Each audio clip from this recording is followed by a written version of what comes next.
How's it going, everybody? No, that is not me, even though some of you might think it's me.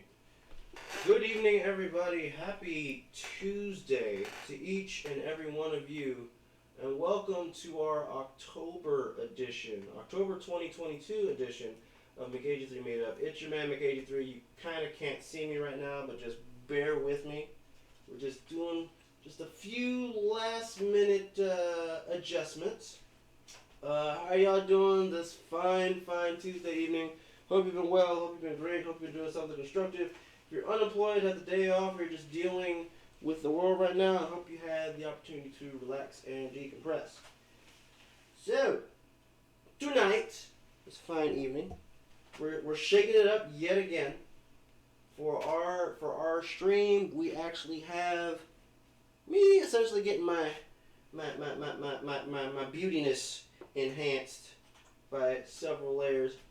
My guest is an expert in the field of beautician technology, as I'm going to call it.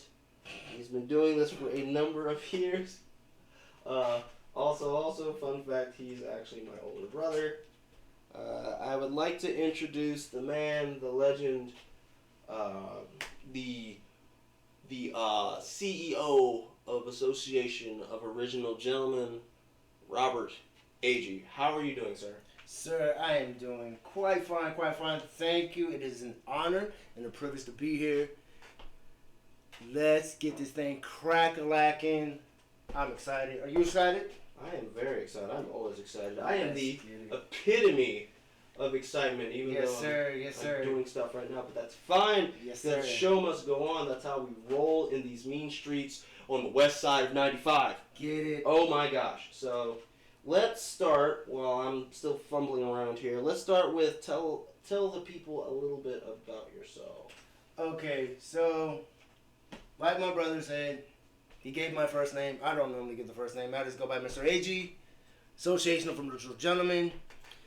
Established in 2015. The name, the brand, everything is in honor of our father. The initials AOG is actually we shifted it around because his initials are OGA, so I just shifted it, AOG, and then Association of Original Gentlemen.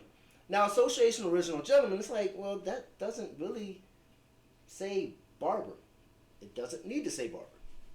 The whole point about it is it's a mindset. So the association of original thinking, of original perspective, it's like being free to do and act as you need to in order to function in society on your terms, on your level. So started that. I started in 2015. I've been cutting for 6 years now. It's been a rough journey, but it's been a rewarding journey. Yes. And now I'm in the DC area with my brother. Yeah. About to do some good work. Yes, about to get in here, about to look all pretty and such, and that's what we're going to do. One last thing before going further, just going to make sure things are actually working properly. Okay, it is working good. Yeah, like I said, sometimes we're prepared, sometimes we're not, but all in all, always and forever, the show must go on. We're going to wing it. Yeah, we are going to wing it. Okay, so, yes, we are having essentially a barbershop visit on the channel. Definitely something new, something different. But in this case, the barbershop came to him. Yes, it did. All the way from Texas. All the way from Killeen, Texas. 1,500 miles. I would walk 1,500 miles, and I would walk 1,500 more to be the one to walk 3,000 miles and fall right at your door. Yes. Yes. This is where we are. Okay. This is going to be a fun time. As soon as I get my phone to stop being stupid. Just a second, because I just do still. So stupid. Okay, so let's start with something simple. Okay. So how have you So as you stated, you're visiting from Texas. You got here Sunday of last week. Yes. How have you enjoyed your time back in the DMV so far? It has been redonkulous. I expected to come here and sit on my bum and not do anything and just be like, I'm back. No big deal. That didn't happen. Man, I've been ripping and running every single day. Not cutting, not doing the barber stuff, but just enjoying my family. And not realizing how much I needed y'all to just keep me going, man. I feel just like really pumped up and just ready to see what's coming up next. So with let's dabble a little bit into your expertise. So so tell us why barbering? Why the skill and the talent of making someone's hair, turning it from rags to riches, so to speak? Why that journey in specific? Excellent question. Thank you for asking. So, I served in the military. I did 6 years in the Army, 6 years in the Navy, and I did 8 years in the Army. Now, I did not retire from the military. It just got to that point. Most of y'all know when the war ends, they start downsizing. I'm the one they downsized. I get home, things got a little rough. I ended up on the street. So I'm sitting up here trying to figure out, what am I gonna do? Cause now I'm like seriously without a job and without a home. So what ended up happening is that I became a big baby. I started crying. I'm like, hey, why is this happening to me? What's really going on? How am I going to survive? So I called Mom. And Mom was like, you did so many years in the military. Go to school. And I'm like, oh, yeah, I can go to school. So I ended up enrolling in barber school. I didn't really expect to really take it this far. But what ended up happening is like I get to the school and instantly take it to the side, hand her the book, and say, hey, I want you to read this book from this cover to this cover. So basically I'm reading from cover to cover. And I'm not to talk to anyone. I'm not to have friends or anything like that. This lady, and I'm going to shout her out, Miss Flakes, the Flake family in Killeen, Texas. I love y'all. Y'all are the greatest. She put the fire to my bunghole, man. It was like, no playing games. You got to be dead serious about this. So I got hot, and I ended up understanding this industry to a level almost as a professor. What does that mean? I cut all types of hair. There is no white hair, black hair. No, your hair is either coarse, medium, or straight. You either have fine, downy hair, which is very unforgiving, mainly when you start doing a lot of processing to it. Then you have that thick hair to where you need like a freaking lawnmower to cut through it. But we didn't play games. There was no games being played. I got in there and had to get it done. So it's either I'm working, learning how to cut various styles, or I'm working on the mannequin, learning how to do certain treatments. So silk press, not really silk press, but wet sets. That's using the rollers. Applying chemicals like a relaxer, color retouch, stuff like that. So my schooling was like 9 months. So from the time I started to the time I end was no nonsense. I got like 90s on all my tests, and it changed how I saw everything, how I saw life. Mm. So, yeah. And then what ended up happening, the coolest thing, is that I ended up getting my mentor in the Army, who was my platoon sergeant. Mm-hmm. So I'm down to 10. Yo, the down to 10 family, hats off to you. I love y'all to death. Because they took me in. Mm-hmm. It's like, hey, as long as you're in school, you do what you need to do, we got you. And yeah, I hit it hard. And so how was the layout of the criteria for like when you were going to school? Like was it always you were working on like a live canvas? Was it mostly mannequins and stuff first and then it moved to the live canvas, or how was that process? well, the school that I went to, only time you're working on a mannequin is the chemical process, because I went to a barber school. Now, a cosmetology school, it fluctuates. You'll probably work on a mannequin and then you'll go to live. All my work with clippers has been live people. So I had a total stranger sit down in a chair and I had to cut their head according to their specifications. Mm. I had no idea what I was doing. Mm. Zero clue. Okay. So, as I mentioned earlier, you are the founder, CEO of Association of Original Gentlemen. See. You specified that it is a reorganization of the initials of the patriarch of our family. Yep. Essentially.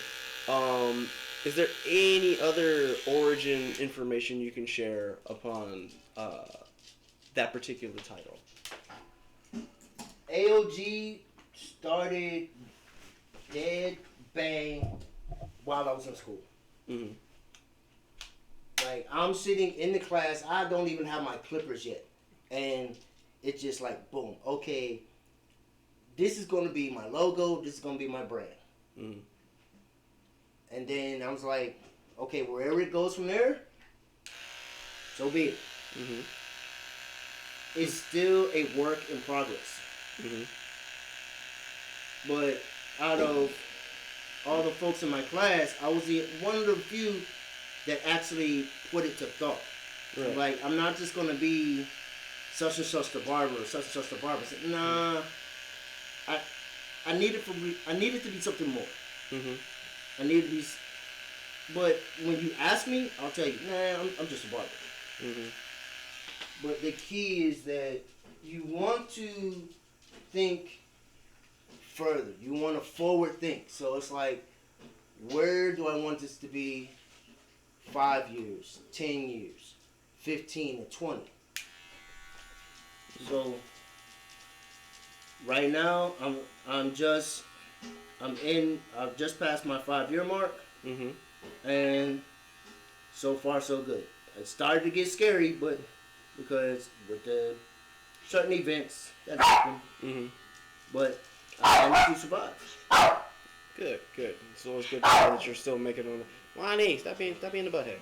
Anyway, so with you being in your expertise, tell us, have you gone to do you have any interesting stories with clients? Have you gone to any conventions? Anything to share about that? I've only went to one event. I don't really care for the events too much. I'm an organic barber. What does that mean? I don't use a lot of enhancement. Mm-hmm. I really use what the client gives me. That is my canvas. Mm-hmm. And I create from there. The whole thing is to really cut away, chip away at the rough edges, mm-hmm. and present a smooth, very fluid picture. Mm-hmm. Since you are the expert, what would you, in terms of your approach with doing someone's hair, what, in terms of some other media, whatever it is you can think of, what would you find it comparable to? Tattooing. Okay. Tattooing. Because you're taking a concept and you're transferring it from one medium to another. So I'm transferring it from the mind to paper to a live canvas. Mm-hmm. The only thing about it, with cutting hair, your hair grows back. Mm-hmm. Then you have the more extreme to where you have enhancements or you have prosthetics. Now enhancements is just, I call it like silver screen type barbering, silver screen type grooming, because you want to make that you want to make them symmetrical. You want to make it pop. Yes. The camera picks up flaws. Mm-hmm. So the whole key is to make it to where it's almost absolutely flawless. Mm-hmm. So if you look at ESPN and can I say that? Yeah, you can say that. It's fine. Okay. So yeah, if you look on there and you see some of the analysts, some of those analysts is are mainly Stephen A. Mm-hmm. Stephen A. is well groomed. Mm-hmm. Stephen A. is well groomed, and primarily with the ladies, if their hair is not hanging or flowing the right way, oh, they're gonna get smashed. Mm-hmm. They'll sit up here and they'll talk about them like a dog. Right. So that's the key. It's just create balance, give a good flow, and present them in the best light possible. Mm-hmm. So if you're able to, could you maybe give us a general idea of how you would view other people's hair as they're done up? What type of things do you look for when you're looking at someone's hair, be it a potential client versus maybe someone who actually got some stuff done recently? Well, I look and that's an awesome question. So when folks walk in, I look at how they wear their hair and kind of get a feel for what they might like. Mm. I never assume that they come in wanting a particular style. Mm. Because you come in and they wanting a particular style, and I end up doing it, and it's like, yo, that doesn't look like me. You have a guy that's in their 50s, and you cut them like they're in their 20s. It's like, I don't want this. Mm-hmm. So it's really looking at it, having a mental picture. Okay, I know what would really bring out their personality. Mm-hmm. Hey, what's up? Okay. So from there, it's like, I'll ask them. It's like, okay, what's on the menu today? And I'm like, well, I don't know. I just want a haircut. Mm-hmm. So we actually sit there and you do a consultation. Mm-hmm. It's like, okay, and I actually tell them what I see. Mm-hmm. And I was like, know what? I see a nice drop fade. Starting off, I wouldn't do a zero. Do maybe an open guard, and fade it into the top. Do a nice little part. Trim the top. Do a nice little shear trim on the top. Then edge up the beard. And all of that is just suggestion. I'm not telling them that's what I'm going to do. I always make suggestions. The key is never take the power away from them. Right. I always give them that room to make their own decision. Mm-hmm. So you had mentioned in your explanation open guard and the like. Right. So what exactly do you mean by open guard? And in the same breath, how do you know which to use for what situation? Okay. So this position right here, that's open guard, open blade. Mm-hmm. So what that means is that you have a space between your stationary blade and your moving blade. Mm-hmm. When I push the lever all the way up, that's a closed position. Mm-hmm. You have roughly 1/8 of an inch before you get, it's like 4 moves. Mm-hmm. Until you get to open, to where all the way closed is 1/64 of an inch. all the way open is 1/32 of an inch. And then you go into your guards where you have a 1/16, 1/8, 1/4, half, 3/16, blah blah blah blah blah. So you have a guard handy, like? I do, but these are European guards. Yeah, I can't talk about them. Oh. I was told not to talk about them. Oh, nothing to really like show for us, or? They're garbage. Oh. Garbage. Oh no. Yes. Why? Well, the thing is that okay. I'm not even gonna mention the company. Let's just say they're not meant for our hair. Okay. Yeah. It doesn't marry well. Why did I get it? I thought I would try something new. That it really doesn't work. But the thing is, it's like in this profession, how do you know if something's garbage if you never tried it? So you gotta try it. Right. You try it. I tried it. I said, nah, I don't like it. It sucks. And I stay away from aesthetics. What do you mean by aesthetics? So, as far as my equipment, I don't work with equipment because they're popular. I don't work with equipment because it looks good. I go with function. The stuff I use, it has to be functional.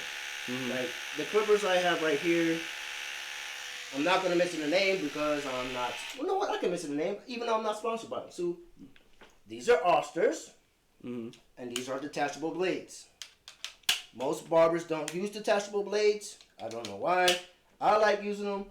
I get a much cleaner finish, much cleaner cut with them. But that's me. Does having detachable blades make upkeep a lot easier to manage, or? Actually, it's much harder. Really? Yes. The Osters, the 76ers, the Andes. Well, I have a pair of 76ers. 76ers, you have to maintain them like you would a fine car. So you have to, you have the bushings in there, and then you got to make sure they stay oiled, stay lubed, just like the other ones. But these have much more working parts, movable parts. So you got to stay on top of it. Mainly like with me, because I use them a lot. So. Okay. Yeah. So let's see. So we've covered a lot of things about your talent and your skill. Actually, hold on. Before we move on, do you have? Because for a lot of viewers, when it comes to the barbershop, what's usually depicted in media, movies, TV shows, etc., especially the TV shows that are within our specific demographic, usually the main thing that people take away from barbershop is that they usually have a lot of stories that they share as they're, doing their craft. Do you have any interesting barber stories that you can share with us? Barber stories. Like maybe a crazy client or something? I used to throw people out. Really? Yeah. Let's see, 15 years in the military, my tolerance for foolishness is almost zero. So this is more an art form than it is a job. So your energy is filth, and your energy is very important because when that barber or that stylist, when they're working on your head, they're in a particular zone. And if the energy is not right and you take them out at zone, you have a tendency of probably having a really jacked up haircut or just a very messy experience. So I had a gentleman. He visited me twice, and we get the same thing. Same haircut. He had a head full of hair. You couldn't really do nothing with it. because it was just, he was like, I just want to trim. Like, okay, you just want to trim. When they say they want to trim, that means I'm taking my comb and my shears and I'm just dip, like an eighth of an inch. Mm-hmm. Your nail is longer than an eighth of an inch. Jesus. So as I'm sitting up here and I'm trimming, he's looking in the mirror. Mm-hmm. Now, mind you, most actually face their clients to the mirror. I actually turn my clients away from the mirror because my equipment is on the wall. My plugs are right there. If I turn them, it's like I'm stretching. It's like, no, it doesn't reach. Mm-hmm. So they kept turning the chair, kept looking in the mirror. I started getting heated. Mm-hmm. Now, mind you, this is when I first started. Mm-hmm. So I'm like, I got frustrated quick. Mm-hmm. I would get frustrated really easy. Mm-hmm. So he kept looking and kept looking. I'm like, sir, what's going on? What's the problem? He said, are you doing it right? I'm like, what do you mean am I doing it right? He's like, I don't cut my hair like that. It's like, and I'm thinking to myself, I'm doing that trim. What the hell you want? Right. So he sat up there and 15 minutes in, he keeps turning around, keeps looking in the mirror. I pull the cape off of him. Yo, get out. He's looking at me. What? I snatched him. I grabbed him, threw him out. Mm. Now, mind you, I'm cutting in the stinking ghetto, so it was almost like normal. Oh, okay. Yep. Do you get a lot of clients like that, or it was that like here and there? It was mostly here and there. It's like, because being in the hood, you do get like your troublesome clients. Mm-hmm. But I managed to establish myself to where it's like, know what? I'm a traditional barber. Mm-hmm. It's like, look, don't come in there and give me a hard way to go. You come in for a cut, I got your cut. You start doing a whole lot of extra. You want to look in the mirror. You want to be on the phone talking to your homeboy. Mm-hmm. It's like, nah. They want to sit up here and move and shake and all this. It's like, nah, you got to get out. You got to go. Follow the Kaiser, what's up, buddy? And yes, I am getting that fresh cut, thank you. Getting them right, baby. Getting them right. Let's see. Okay, so let's shift gears just a little bit. Shifting gears. What do you do during your downtime? Ooh, my downtime. I put on my super suit and I fly around the city saving people's finances from destruction. No, I'm just playing. I don't do a daggone thing. But my hobby is, like, I'm really into geopolitics and economics. Mm-hmm. So understanding the difference between currency and money and how certain things affect us as a whole. Mm-hmm. So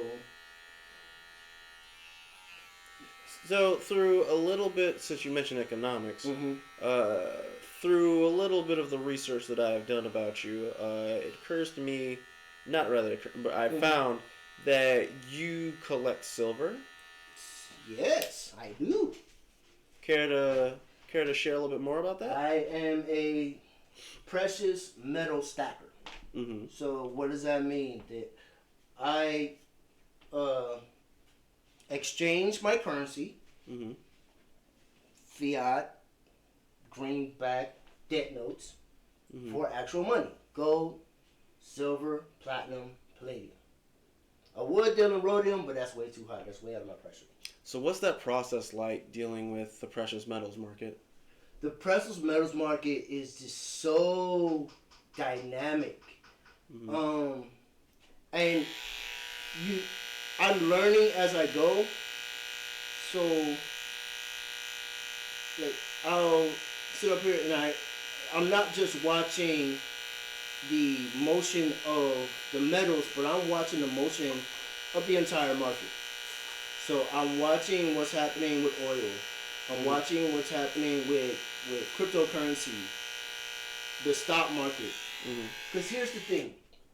gold and silver, some consider them as a safe haven or a hedge against inflation. Mm-hmm. What it is a savings. Mm-hmm. So in the stock market, like right now, with the market kind of wonky because of inflation, and inflation is not prices going up, but it's too much currency chasing too few goods and services. Mm-hmm. So with the market being kind of wonky, investors are trying to find a safe place to store their wealth. Mm-hmm. So in trying to find a safe place to store their wealth, they look to hard commodities. Mm-hmm. So they look to gold, they look to silver, they look to oil, they look to food, and these. And the thing about them is that they are used globally. Mm-hmm. It's needed for sustainment of human life. Mm-hmm. So investing in those are basically, you got it dead bang. But they do fluctuate. Mm-hmm. Sometimes they're in favor, sometimes they're out of favor. Mm-hmm. But if you invest in it, and you got to invest in it long haul. Mm-hmm. Like, short term, you're gambling. Mm-hmm. So you have to sit up here and go, okay, I'm going to put this money in, and I'm just going to let it do what it do for the next 5-10 years. Mm-hmm. And then every so often, it's like, you'll invest in something else, or you sell off and invest in, and you'll sell off, the prices drop, you purchase more. Mm-hmm. Or you invest a little bit more, Mm-hmm. the price goes up, you sit, you wait, you hold. So, for the sake of those who may not be too savvy when it comes to stock market related information, how do you know when to hold or when to sell, based on your experiences with precious metals, specifically? Okay, so that goes into like, you have gains and losses, supply and demand. The key thing is like, okay, you have your technicals, and then you have your fundamentals. Mm-hmm. So the technicals, this gives you some type of feel, looking into the past, of what the future may hold. Mm-hmm. So I'll go back to last year. Okay, what did the market do last year? Mm-hmm. All right, so it's going to give me an indication of what it might do this year in a particular asset class. Mm-hmm. Then I go and say, you know what? Maybe going back that far is too far. So let me go back to 6 months or 3 months. Mm-hmm. But you're constantly, those are the technicals. So you're looking at the charts and you're seeing how it's flowing, what's going on in society, what's going on globally, Mm-hmm. to help you get a feel, okay, what should I do? Mm. Should I hold or should I sell? And it's basically on you. Mm-hmm. The key thing, my primary advice that I give to a lot of folks, get emotion out of the equation. What do you mean by that?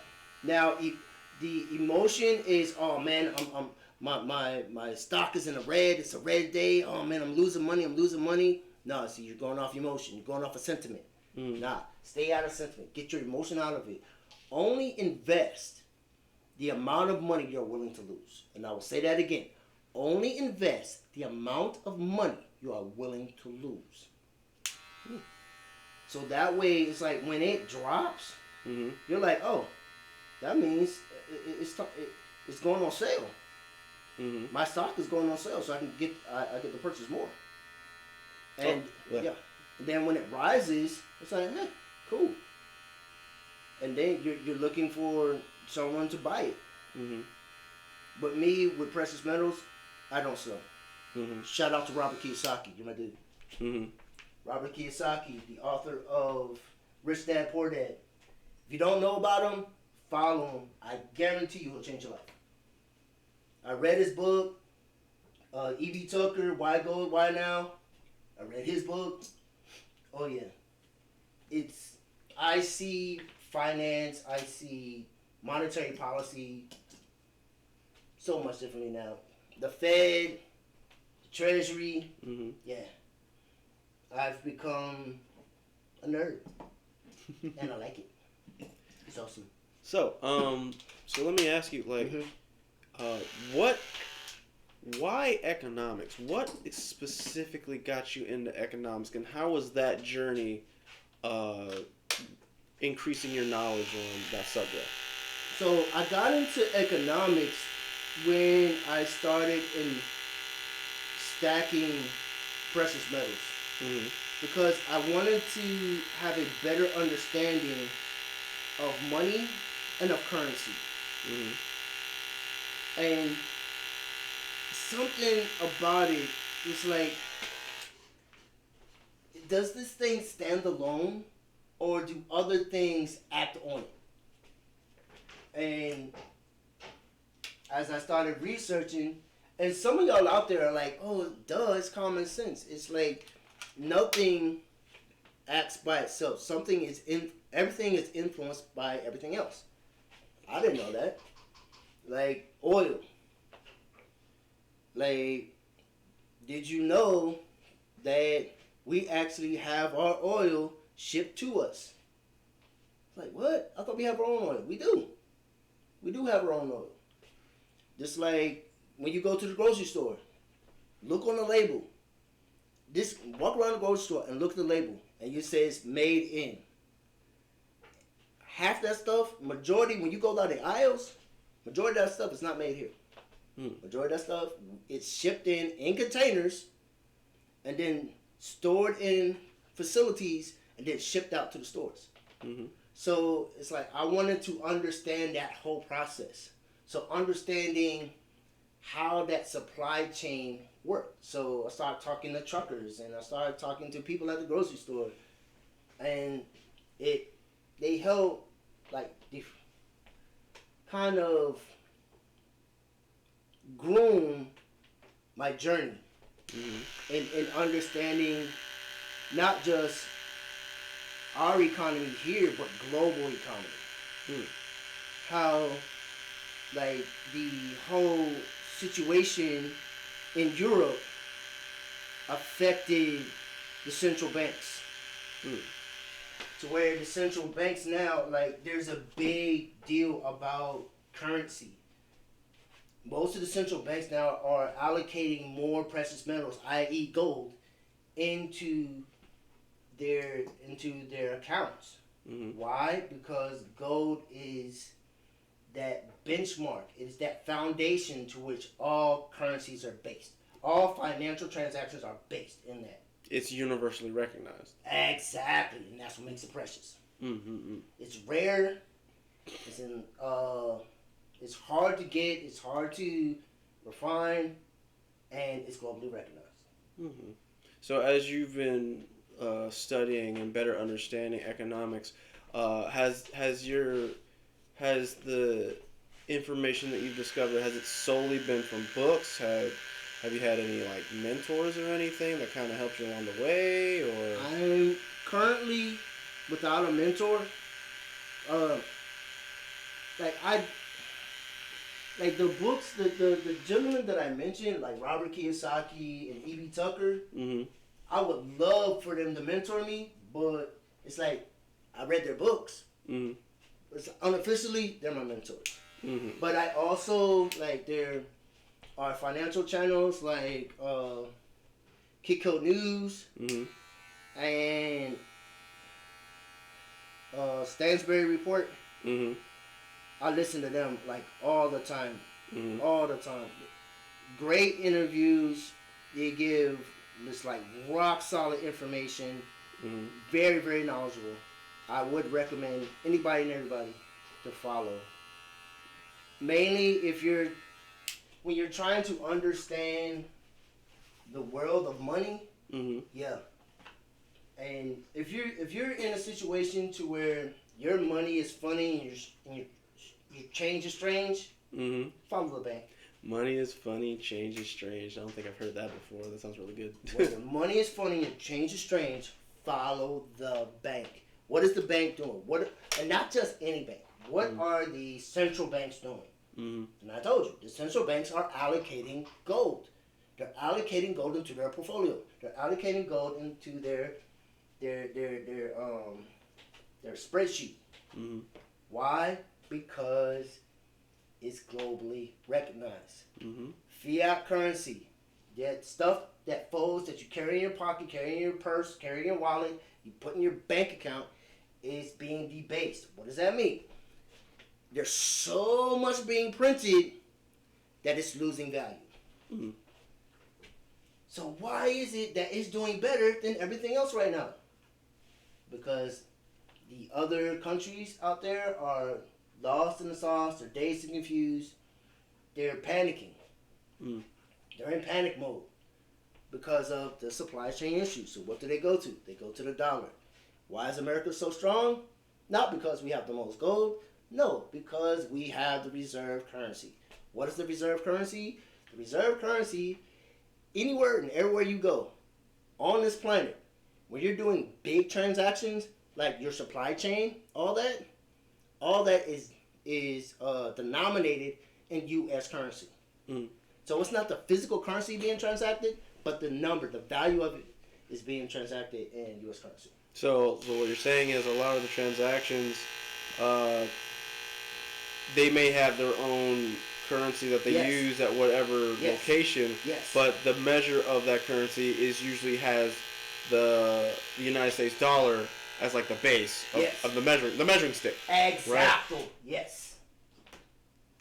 Huh. Learn something new every day. Okay. Okay. So here at McAgee3 Productions, especially on the Twitch channel, do you need batteries or no? No, this thing sucks. Oh, okay. I have a charger, but I don't feel like using it. That's fine. So here at McAgee3 Productions, we're predominantly art and gaming for the most part.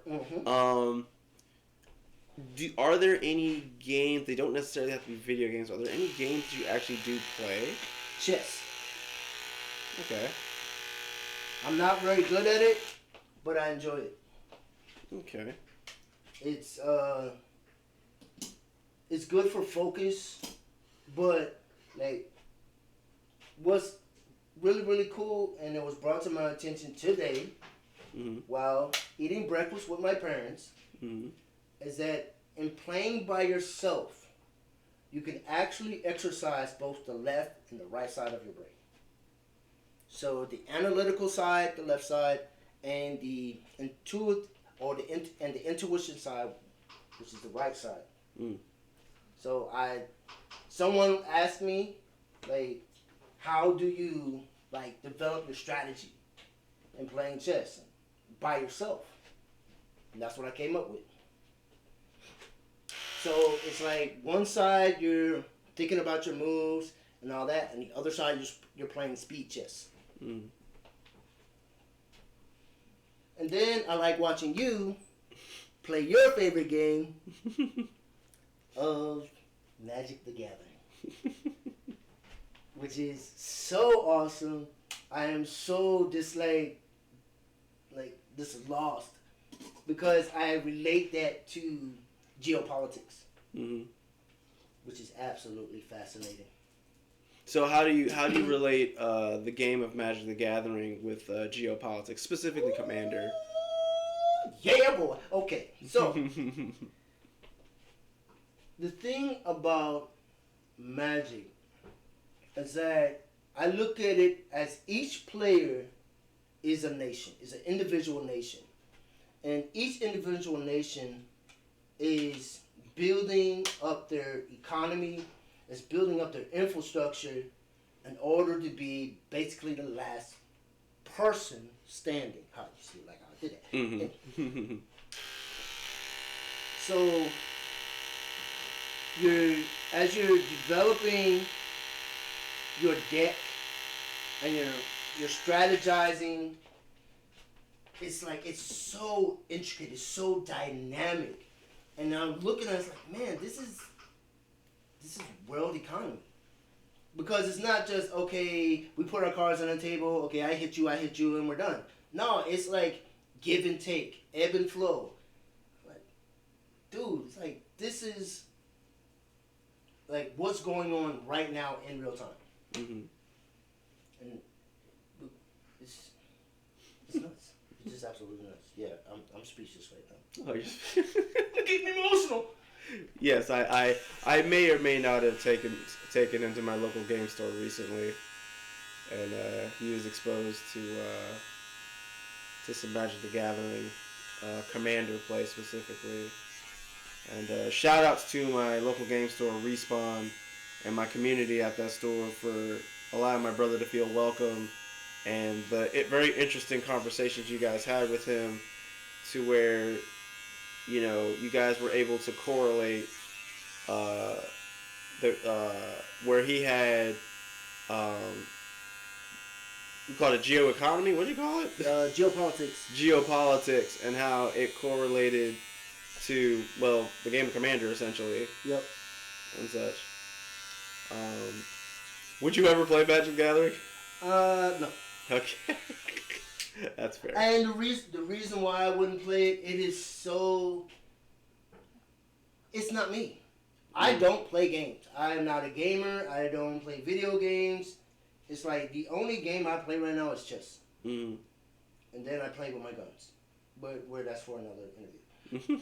But yeah, I really enjoy observing because I'm a student of social economics. So how people move, how they react in their environment, what makes them do the things they do. I'm fascinated by that. Mm-hmm. So when you were playing, and I'm sitting up here just like, okay, what type of player are you? And it goes back into that left brain or right brain. And it was interesting because some would say, well, yeah, I'm more intuitive, to where once I get my everything set up, I attack. I just no holds barred, just balls to the wall. Mm-hmm. And then as they played, it's like, well, that doesn't seem very intuitive, but it seems more analytical. Mm-hmm. Like it seems like you put a little bit of thought into that before you actually execute it. And they're like, oh, so you're more than likely to both. Mm-hmm. And then when we went to the game store the other day, mm-hmm. and the gentleman behind the counter was like, well, yeah, you're more than likely you're going to do both. Mm-hmm. But most of us don't even think about it. Mm-hmm. We don't think about how much thought we're putting into our move. We just know, okay, if I have this and they have that, like, what should I do in order to be victorious? Mm-hmm. And sacrificing very little. Mm-hmm. So it's just fast. It just blows the mind how dynamic it is. And then the community. Mm-hmm. The community is daggone awesome. Mm-hmm. Awesome. So me, I'm a voyeur. I can't help it. I like to watch. Ladies, it's true. I like to watch. Oh man. Yeah, I'm nuts. So let's see here. Let's make our way back to the world of barbering. Okay. So, are there any areas within your expertise that you feel could use some improvement? Customer service. The whole thing needs to be revamped. Because nowadays you have a lot of, I call them hip-hop barbers. Mm-hmm. To where it's all the flash and the glitz and the glamour, but no bang. Mm-hmm. They're doing a whole lot, but achieving nothing. Mm-hmm. In this profession, it is all about the customer service. It's all about creating a rapport with your client and gaining their trust. Mm-hmm. It's not about, oh man, I can give you the fastest fade, or I can give you the most tightest hairline. I'm like, that's all well and good. But My whole thing is that when they sit in your chair, they should feel so relaxed that it's like you can jack up their haircut, they still want to come back. Because what you did is that you created a rapport, a dialogue, a kinship that is unmatched.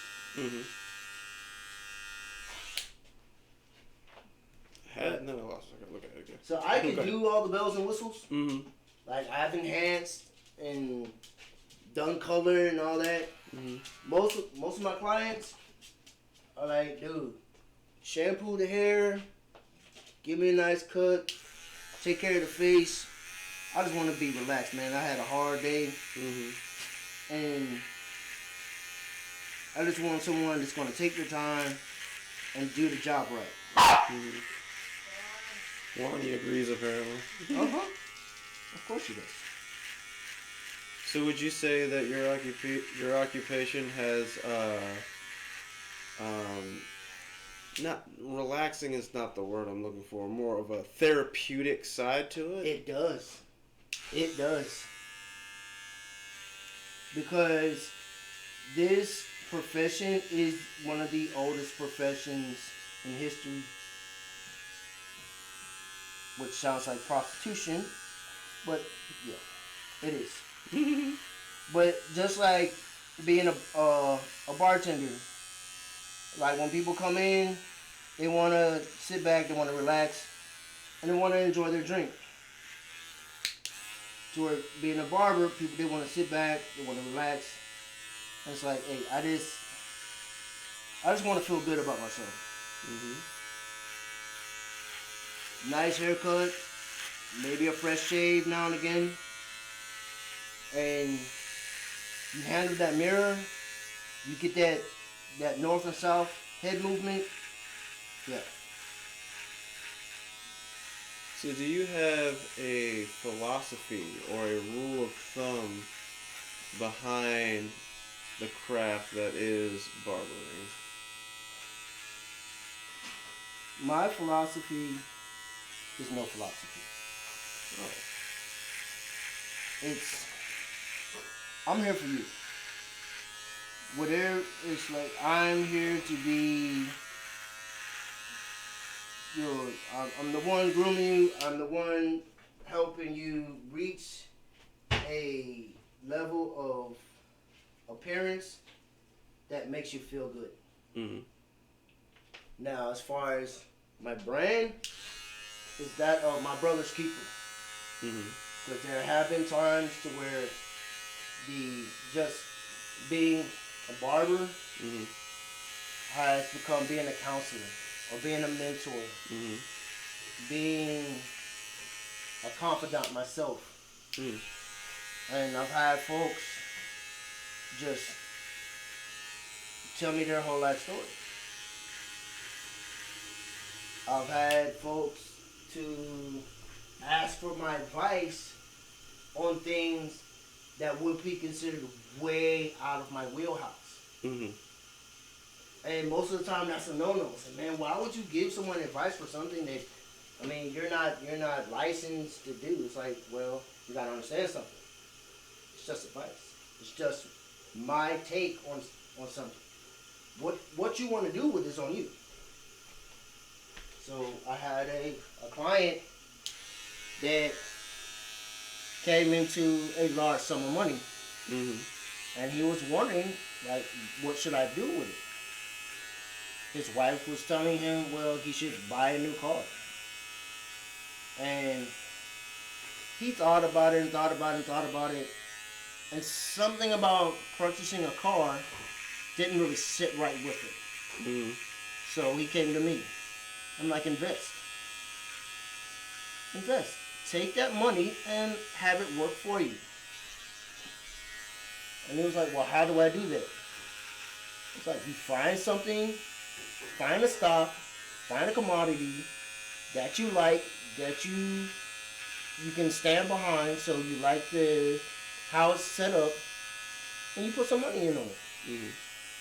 And then, however it moves, You either take out profit or you let it ride. So he did it, and he's now hooked. He's like, yeah, it's the market has gone down, but it's like you still have your asset.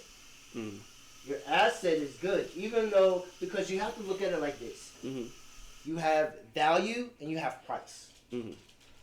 So the price of something is just how much you are paying for it.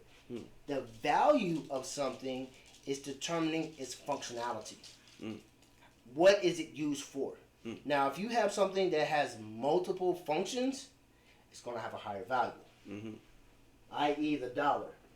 The dollar only has one function. And it's an exchange for goods and services. But you look at precious metals. Let's look at silver. How many functions does silver have? Electronics. Excellent conductor. Water purification. Yes, your water purifier has a certain level of silver in it. It's used in medicine. It's used in supplements. It's used in aerospace. It's used in your car. Your catalytic converter. No, that's not silver. That would be platinum and sometimes palladium. Still precious metals. It's also used against werewolves, but that's a whole other story in itself. Oh yeah, and my parents do have a silver bullet. Yes, but the thing is, it's all about functionality. If you invest in something that has functionality and is globally recognized, you are sitting on a gold mine. Don't worry about its fluctuation. Everything is volatile. If you are invested in crypto, do not get discouraged. If the cost is going down, what's happening is we're weeding out all the knuckleheads, all the trash, all the garbage. This is a cycle. The market goes through cycles all the time. So you go through this sell-off, all the bad stuff is pushed out, you have this big old sale, and we all get happy because now we start buying up stuff. So now we're in the bottom part of the cycle. Hey, start buying, start purchasing, start getting happy because now you have money, you have capital. That's another word. Look it up. It's lovely. Stop thinking about cash and currency. Start thinking capital. Capital is what you use when you're trying to make big deals. Because I'm not exchanging cash for cash. No. What do I have? I have stock. I have real estate. I have equity. I have hard commodities. That's your capital. That's your backing. That's what holds you. That's how you do deals. And no currency has changed hands. Because it has functionality. Yeah, because you can't eat a dollar. No, and you can eat gold, but it won't do nothing for you. That's why you invest in food. So what type of food could you invest in, like right here, right now? Tuna fish and rice. Yeah, because rice doesn't normally spoil, or at least it takes a long time, and tuna fish is normally in cans anyway, right? So when you are facing an economic crisis, look at how society is acting. Your society starts to break down. So what should you do? You prepare yourself by investing in those things that you know people are going to need, and that you're going to need yourself. You're going to need food, and you're going to need fresh water. So you invest in those things. Like every time you go to the store, get yourself about 4 or 5 cans of tuna. Get like 2-3 bags of rice, and just hold it. Just hold it. Like the silver, the precious metals and all that, that's good as long as your economy is functional. But once your economy starts to break down, all that stuff is no good. Mm. It's worthless, no good. So I try to do it all. Like, I don't really try to get into the doomsday prepping type deal. Mm-hmm. I mean, it does make sense, but it can get kind of scary. Mm-hmm. And the one thing you don't want to do is send people into a panic. Right. And you're talking about the folks out there who, like, the end is nigh, we need to go and just buy up, like, everything. Like, kind of like what happened during the peak period of the pandemic. Exactly. And it's like, if you have a plan, and it doesn't have to be extravagant, just some forward thinking, 5 years, and just put stuff to the side. And you got to be willing to not only just put it to the side, but put it to the side and let it sit. Like, the whole thing with precious metals is like, well, when are you going to sell? Never. I'll never sell. If anything, it's like my favorite word, dynastic. Dynastic wealth. Dynastic. So it's dynasty. I'm building it up to pass it on to my kids, to pass it on to the grandkids, and keeping it going. So now, like, let's say a decade from now, it becomes capital. So all they have to do is just make mention that that's what's in their portfolio, and people will give them money because they know they're going to get a return on that investment. If you give me a minute, I'm going to make this wet and hot so I can go ahead and give you a save. Okay, so I will go ahead and do a quick timeout while he's doing that, and we'll be right back. Hold on, give me a second.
Watch your toes, Wani. Watch your paws. Toes, paws.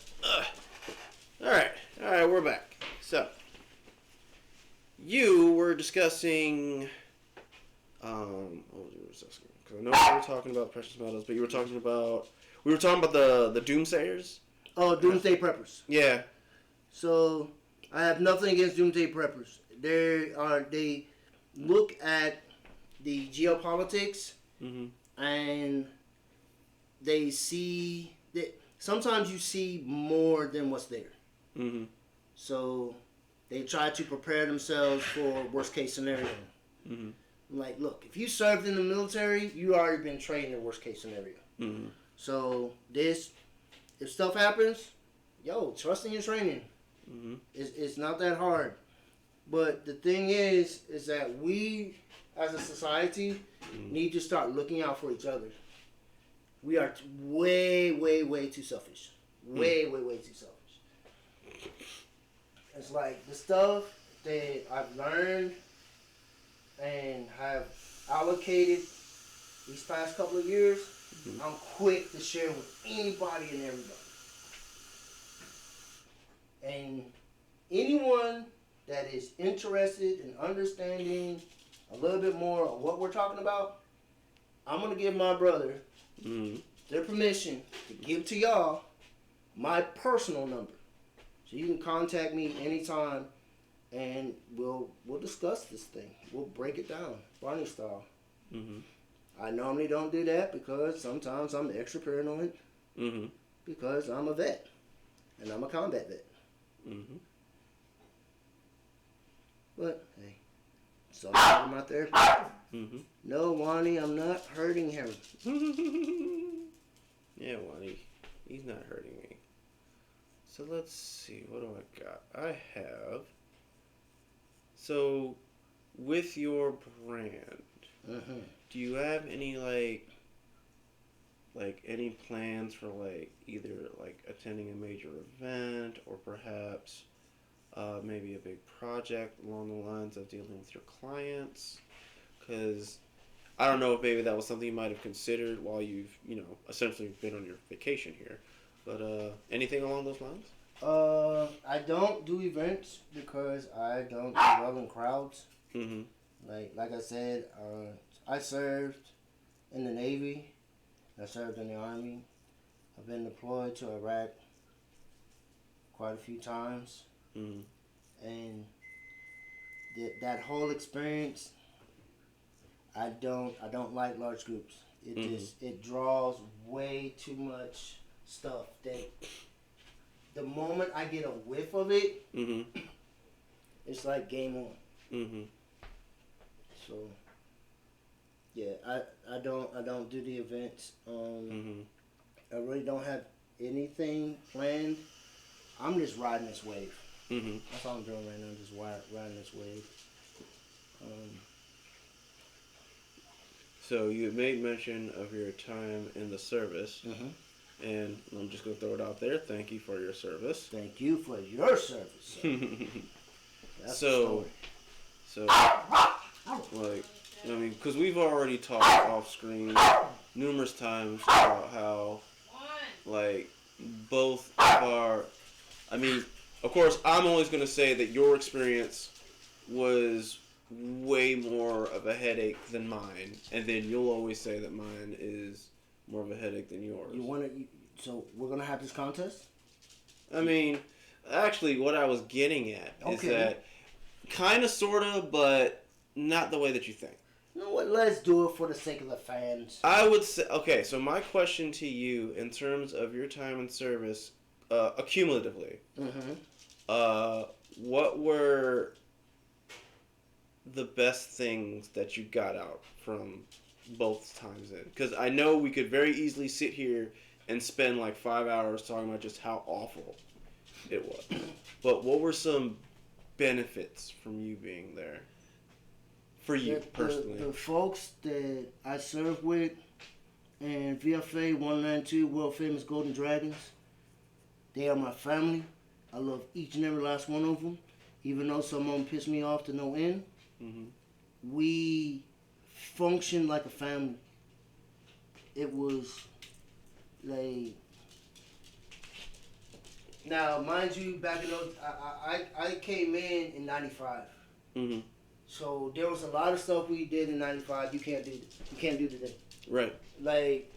I've had an E7 chief, senior chief petty officer or chief petty officer set up there and jack me up, grab me by my shirt, lift me up in the air, and just punch me in my gut because I got out of control. I got violent, and it's like, all right, I needed that. It was a lot of in-your-face type discipline that went on in those days. You don't have that now because folks get out of control. They don't know how to curb that dog. So that was my biggest takeaway was the fact of, hey, we have a job to do, and we're not pansies. We're not little whiny babies. It's like, look, we got to get down and dirty, and in order for me to get you to do what I need for you to do, in order for us to carry out this mission, no, I got it. It has to get nasty. Mm-hmm. So I'm getting nasty with folks. Folks getting nasty with me, and it's not personal. Mm-hmm. And that was the best thing about VFA 192. It was never personal. Our skipper would sit up here if you get in trouble, Mm-hmm. and then you got to go in front of him, and he has to issue out your punishment, loss of pay, loss of rank. After all that is said and done, Mm-hmm. y'all were going out and y'all drinking beers. Mm. Because he's like, it's not personal. You're not getting busted because you did something wrong. You're getting busted because you got caught. So, it's like, well, damn, you're right. And then, like, one of the best units I was in the Army was 282. Mm-hmm. So, 82nd Field Artillery. Mm-hmm. Those cats, I deployed with them to Mosul, Iraq. Mm-hmm. And that was, yeah. That's where my balls dropped. Ah. Because it was, okay, you talk a game, but now you gotta put up. Mm-hmm. It's time, yeah. If you say you know how to do this, if you've been here before, and now mind you, Mosul was my second rotation. Mm-hmm. Baghdad was my first. Mm. Baghdad was that of, damn, I'm really here. Mm. Damn, those are real bullets. Damn, I could actually die. Mm. But it didn't really hit. Oh. It didn't really hit home. Mm-hmm. Didn't hit home until I went back again when I was in Mosul. Because that one was, hey, we're patrolling the streets. We're actually engaging in combat. Mm. So, yep, I had to pull out the old Whammer and say, ta-da! I know, like, you know, going to war with others, it's a very no laughing matter Mm-hmm. and whatnot. Mm-hmm. But off camera, you did share with me one interesting military story. Yes, I did kick it. Go ahead. Involving you having to use the facilities under your circumstances. Care to run that down for us real quick? You have to bring it up. Oh, okay. So, I did. Anywho, I have to give you the whole story. Okay. So, in the 2nd Battalion, 82nd Field Artillery, Mm-hmm. I was with a platoon to where we were called the Dead Platoon. We were called the Dead Platoon because we were a bunch of mixed MOSs. Mm-hmm. I'm a 13 Tango. Mm-hmm. So, I'm Field Artillery. And a lot of the infantry and a lot of the bang bangers were like, hey, y'all don't do what we do. Y'all gonna get out here and get yourself killed. Mm-hmm. And I'm like, do what you do. Most of y'all jokers, I actually taught y'all how to do what you do. So, anyway, us being the Dead Platoon, our mission was that of QRF in sector. So what that means is that you're the quick reactionary force, Mm-hmm. but instead of being on a base or an installation, you're right smack dab in the city. Mm. So we just happened to have a building that was controlled by the Iraqi police, which are not like any type of police force here in the States. How so? Totally disorganized. All they are is just cats in uniforms.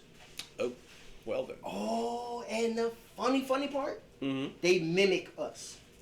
So the gear that we wear, they go out and they purchase stuff and they put it on. So they were wearing the knee pads, the elbow pads, sunglasses, and then like the kits, because like we had like 7 magazines of 5.56 and 9 magazines of 9 mils and knives and all this other stuff. Mm-hmm. So they had the same pouches filled with tissue.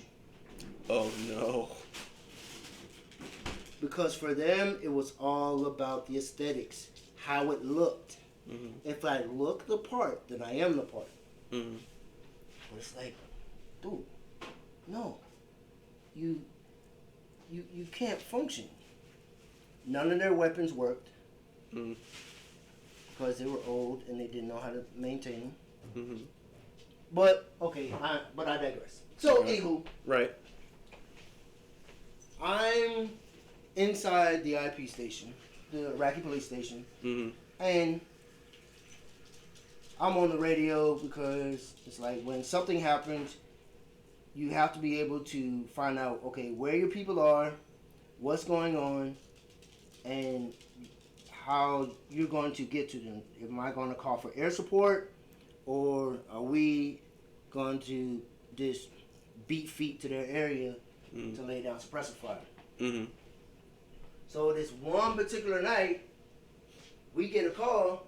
We had a engineering convoy that gets hit, and I'm trying to get information to help out our people. And the Iraqi guys, they have the old ham radios, and they're like, I'm like, yo, shut up, guy. Shut up. Because I can't hear. Mm-hmm. So, make a long story short, yeah, I'm telling the guy to shut up, but their interpretation is I pulled out my gun, I put it at everybody and told them to get on the floor. Mm-hmm. I didn't do that. The guard did. Oh boy. But I end up getting kicked out of an Iraqi military building. Or the police building. Mm-hmm. Who gets barred from an Iraqi police building? I do. Oh jeez. Dude, it was dumb. But, anywho. Mm-hmm. So, what does that mean? So now I'm in the trucks outside with no access to a toilet. And with no access to a toilet, what do? How do you relieve yourself? By any means possible. Mm. So, this one night, after having my chili MRE, that was wreaking havoc on my guts. I said, man, I gotta take me a dookie. So, normally, you would set up a box, take a trash bag, Money. put it in the box, go ahead and do your business. Mm. Nah, it was too hot. It was hot. I mean, it's dark and it's hot. Mm. You're talking over 100 degrees at night. So I get out the truck, Mm. and I'm like, yeah, I could take me a dump like right here, and I'm good. Nah, I'm in Iraq. So I grab a Gatorade tray. This little cardboard tray. I set it down. I drop trout. I have my M249 over my arm, so I squat down and I'm taking myself a duke. I'm like, and the thing is, it's like, when are you the most vulnerable? When you're sitting on the toilet. So I'm like, oh, not me. So I got my weapon. I'm sitting up here and I'm taking myself a duke just like this. That thing looked like an elephant pool, man. It was just like this huge mass of... And I'm like, whoa, that thing is huge. That thing is so huge. So I grabbed the MRE spoon and I put it in it. Oh God. And then I realized that it was one of my buddy's birthday. I'm like, oh, I can give it to him as a gift. So I did. Hey, Singleton, shout out to you, baby. Love you. Yep, Sergeant Singleton, it was his birthday, so I handed him a shitty birthday cake. Oh my gosh, that's Oh yeah, man, we're wild, dude. We were just wild and crazy. It's like, look, we're out here the the whole concept of whether or not we were going to go home never hit our brains. Mm-hmm. Never. Now, is that by design or just how everything just kind of panned out? We were like, we're the baddest motherfuckers on the planet. Oh, excuse me. It's fine. This is about you, man. And it's like, we all are going home, period. Mm-hmm. I had to conduct a piece of training called reverse thinking.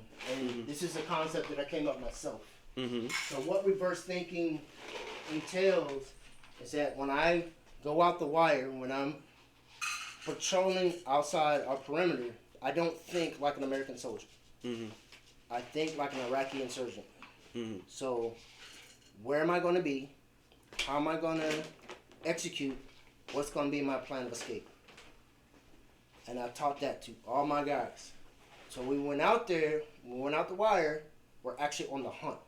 Mm-hmm. We're not just out there all willy-nilly waiting for something to happen. No, we're looking, we're making it happen, so to speak. It's like if you're going to do it, you're going to do it right here, right now. Mm. If you don't, we're going to get you. Right. So fortunately enough for us, I mean, we had plenty of close calls, and we only had one that was successful on their part. Mm-hmm. My buddy Crespo. Mm-hmm. He lives, but serious injury to his genitalia. Oh. Yeah.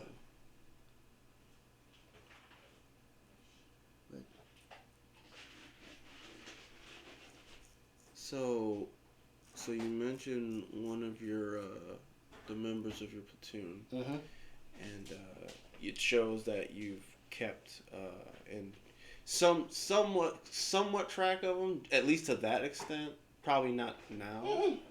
Have you ever had like a time after the fact of your time in service where you've maybe encountered someone who knew you? The only one that I really keep in track of is Son down the team, and that's because like he lives right there in the area, and he took me in when I was homeless. Everyone else, it's like I don't do a whole lot of contacting folks. Like I even got rid of Facebook. It's just it's too much negative than positive. It's too much nonsense and stuff that it really tweaked a part of me that makes me want to go out, find them, and do real nasty things to them. So I'm like, you know what? Let me get rid of this. Try to stay away from social media. So when I contact folks, it's I have your number and I'm talking to you. But trying to stay in contact with folks, nah. Was even and that's funny because my commanding officer, my colonel, I have his number. And I mean, some like that's not. That's what's the big deal with that? I mean, that's not a big deal. To me, it is because shoot, I got out of the army a sergeant. This guy's a full-bird colonel, and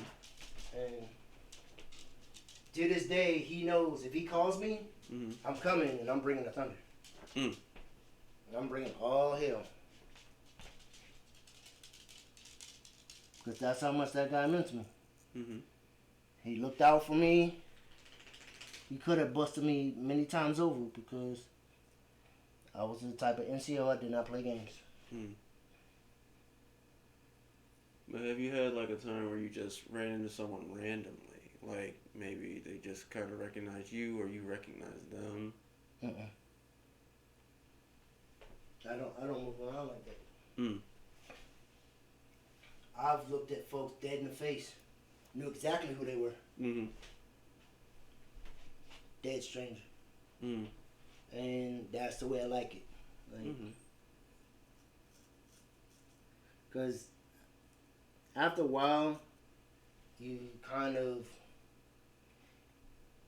being alone, you get comfortable being alone. Even though it sucks, it's like, yeah, I find peace in being by myself.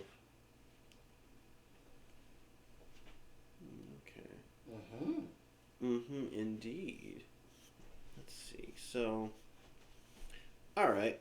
Let's all right. So, going back to the Association of Original Gentlemen. Tell us a little bit about how your father, our father, has influenced you over the years. The type of impact that he has had on you. Well, Dad. Fun fact: his 90th birthday passed not too long ago. So just yeah. So shout out to our pop. But please continue. OG. So, Pop to me was he's the grizzly bear. He is the no nonsense. I will defend my family to the bitter end. I'm going to give you a story to back that up. When Daniel and I, that's our older brother, Daniel, shout out. When we were younger, we would go to the playground, and I had a big wheel. Just gave my age, wasn't paying attention. How you shut. So I had a big wheel, and these two older kids took my big wheel, and they started riding it. Well, our neighbor's daughter ran back to the house and told Pop, hey, they took Rob's big wheel. So Pop comes, and Pop is just like, no fear, no F's, no anything. He walks up to the boy that has my big wheel.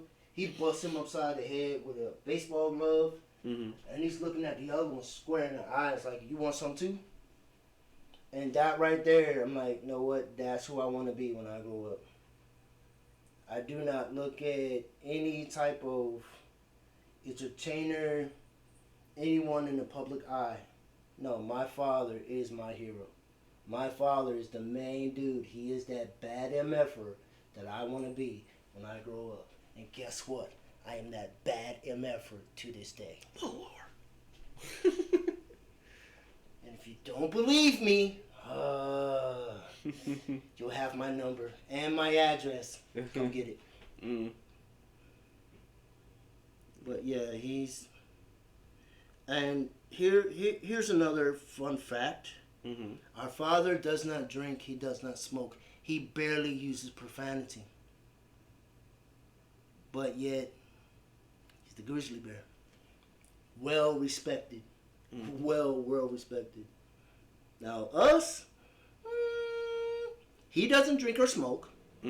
I don't smoke, I don't drink, but we both like to use the colorful words. We do.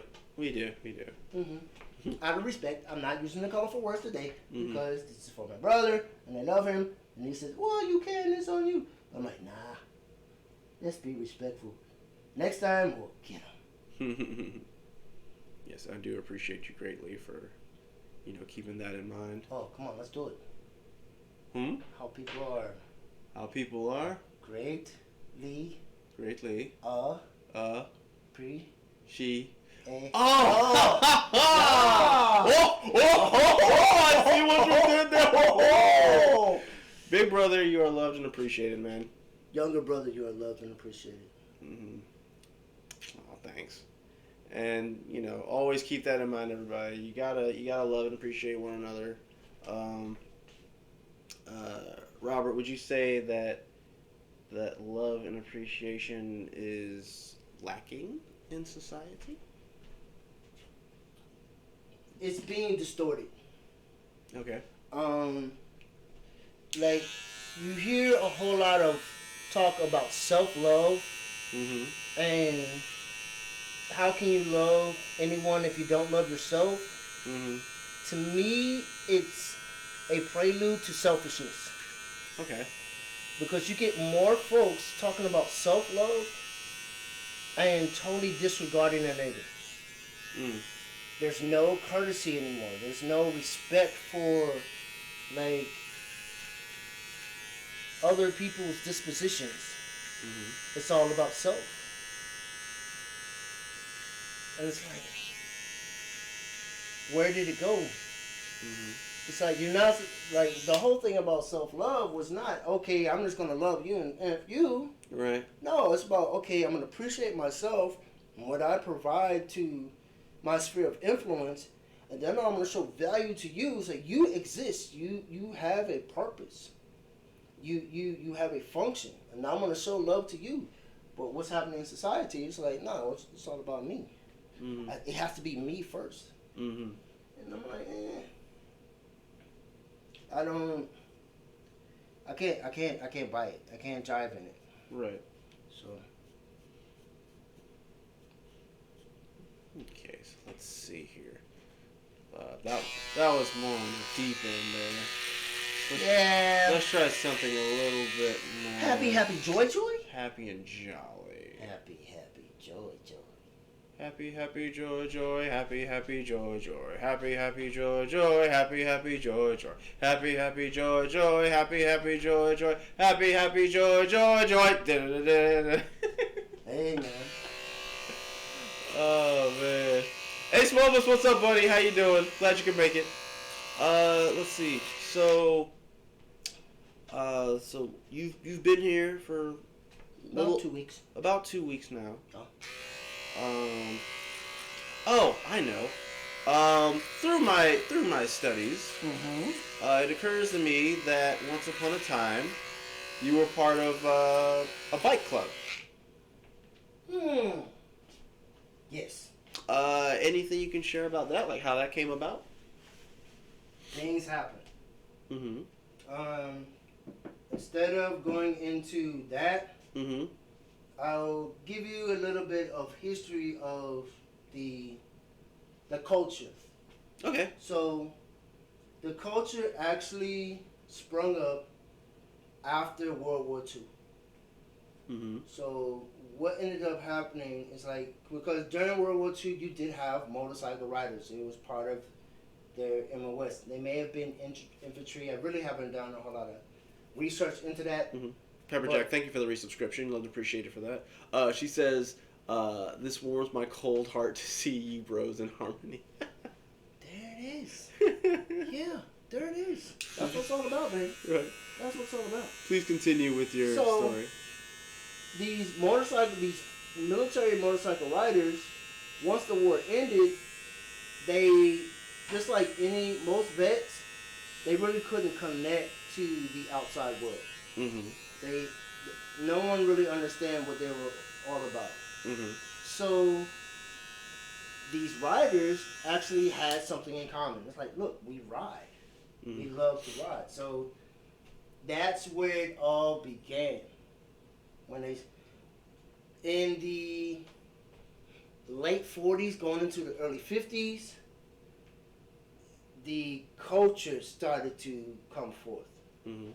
To where now these military guys that just like riding motorcycles are now older gentlemen, all disheveled, and riding just crazy machines. Mm-hmm. I mean, they would strip it down to like bare bones and build it back up just to get the maximum amount of performance out of the engine. Mm-hmm. So with me, I got not really interested in it. Mm-hmm. It's just something that just happened. Mm-hmm. Like, I always liked bikes. I always liked motorcycles. I always wanted a motorcycle. And I'm sitting up here cutting in the shop one day. And 2 guys come in. One happens to be a barber. The other one was just didn't know that they were part of a club. Mm-hmm. And I just kind of fell into them. And then we all just started chilling. It's like, all right, bet. Mm-hmm. Then find out that they were in a club. It's like, hey, you want to be part of the club? I'm like, nah, I'm good. Mm-hmm. And it's like, I don't do crowds. I don't do groups. Mm-hmm. But these guys were, it was different. It was different. And then I did a little bit of research of the organization they were with. Mm-hmm. And that is the part that really took hold. Mhm. The organization is called Chosen Few. Mhm. They They were established in 1959 Mhm. by a man named Lionel Ricks. Mhm. Lionel Ricks, aka the Fowler. Mhm. Um, in 1960, they patched in a gentleman by the name of White Boy Art. Mhm. From that day forward, they will be known as the first multi-racial club. Oh. Huh. Yes. Now, understand this. Mhm. This is happening back in the 50s. Late 50s, early 60s. So you got Jim Crow, you got watch rides, you just have a whole type of craziness and nonsense. And you got these guys on these bikes, different nationalities, walking into these bars, and it's like if you say anything derogatory to my brother, you're knocking your tail out. And that's on a good day. Wow. Huh. So from there, like once I read the history, I was like, you know what? Let me give it a shot. So I prospected, and that means I had to be in various places at various times on various things to show them, hey, I can be a good brother. I can be down or whatever. You are a good brother, by the way. Oh, thank you. You're an awesome brother. Oh, well, thank you. So I did my prospecting time, Mhm. and then I got patched in some later months down the road, Mhm. and my ability to gather information or gain knowledge Mhm. and to educate others Mhm. set me apart from some of my other club brothers. Mhm. To where some of the older brothers, some will call them OGs, I call them elders, Mhm. looked at me differently. Cause they're like, it's not just the information that we gave you. You dove a little bit deeper. Mhm. Like the whole history of the MC world, how it relates to the open society. Mhm. Because like, give you a prime example. When two past members Mhm. are speaking, a prospect cannot interrupt. A prospect should never interrupt, but they need to be in earshot. Mhm. In society, we don't do that. In Right. regular society, you and I, we could be talking, Mhm. and someone would just instantly chime in. Right. But yet, when you look at a club member, we automatically like, oh, that's a motorcycle gang. They're no good. They're this, that, and the other. It's like, no, they're actually more well disciplined, more structured than anything else on the planet. Because it's based off of their upbringing. Where did they come from? They came from a military foundation, military background. Mhm. The whole thing about the MC world, Mhm. it dates all the way back to like piracy. It dates all the way back to the Knights Templar.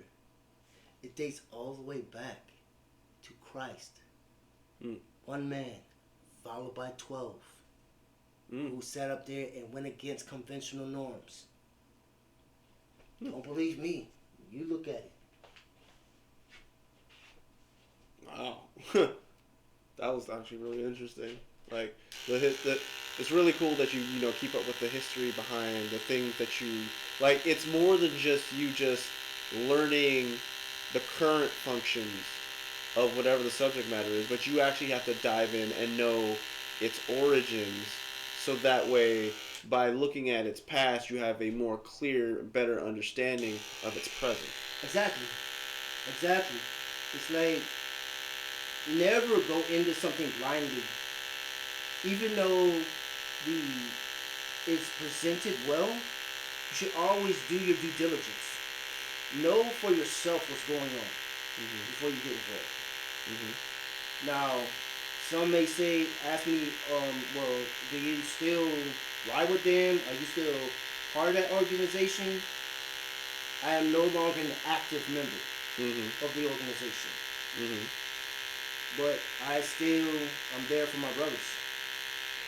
I still have my bike. Her name is Obsidian.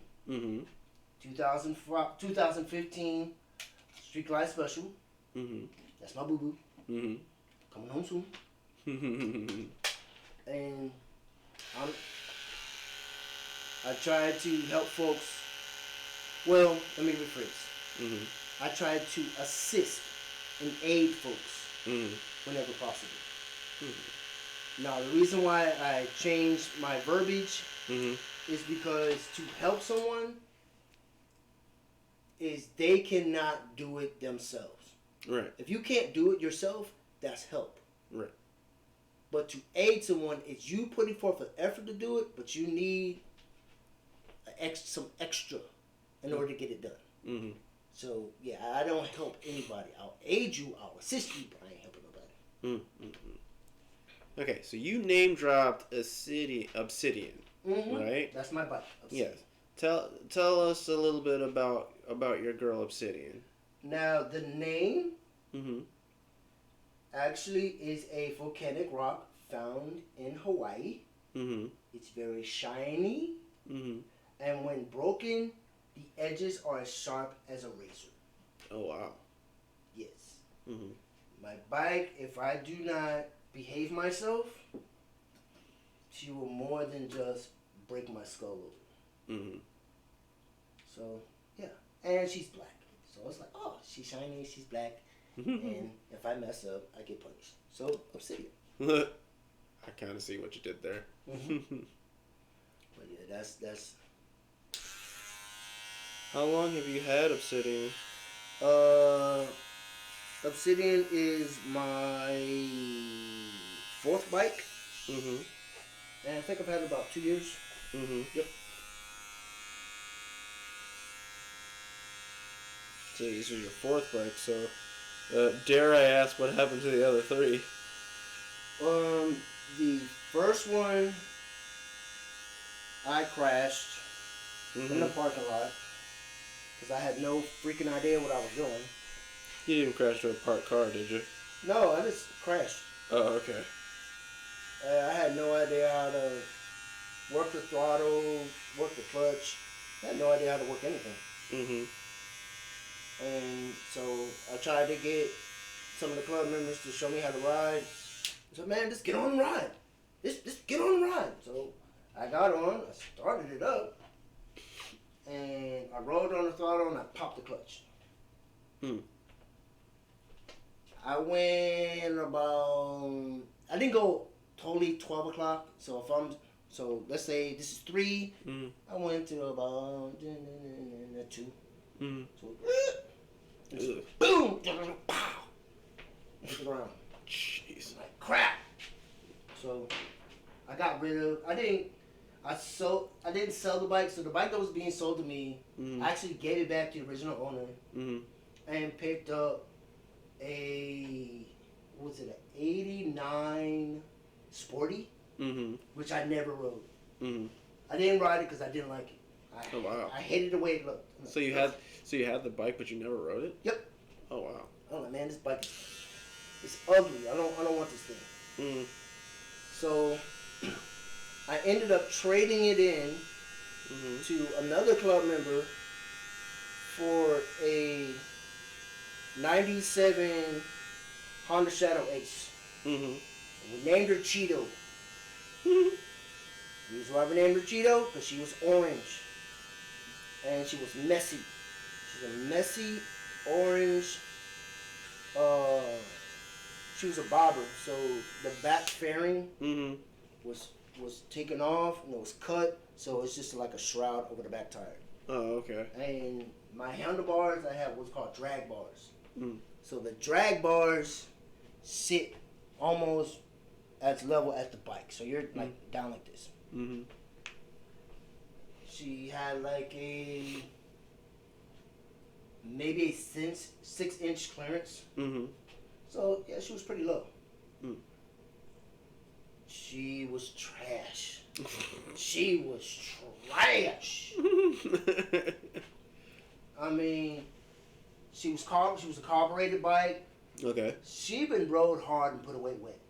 Oh boy. Yes, but I rode it. Mm-hmm. I rode it, and that was the bike that I actually learned on. Mm-hmm. Mind you, I crashed on her too. Well. Yep, twice in one day. How did that work? I didn't know how to use the brake. Oh, jeez. Yep. Riding down the highway, I was going 60 miles an hour, and then I was good. I was having fun. Like, oh man, I'm riding. And then I looked up, speed limit went from 60 to 45. Oh boy. And I was headed towards the light. Yarp. So I'm sitting up here like,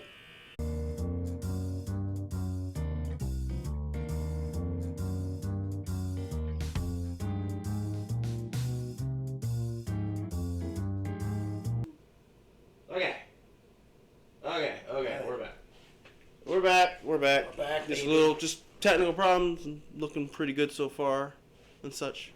you know how the enemy is. Daggone jokers just spying on us and everything.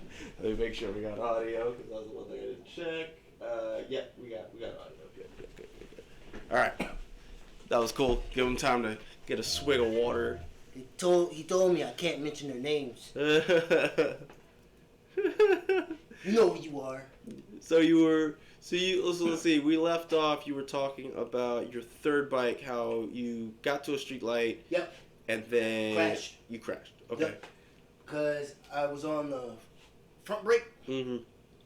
and not the back brake. Mm. So my front tire locked up, a jackknife, and just Superman Oh god. into the grass.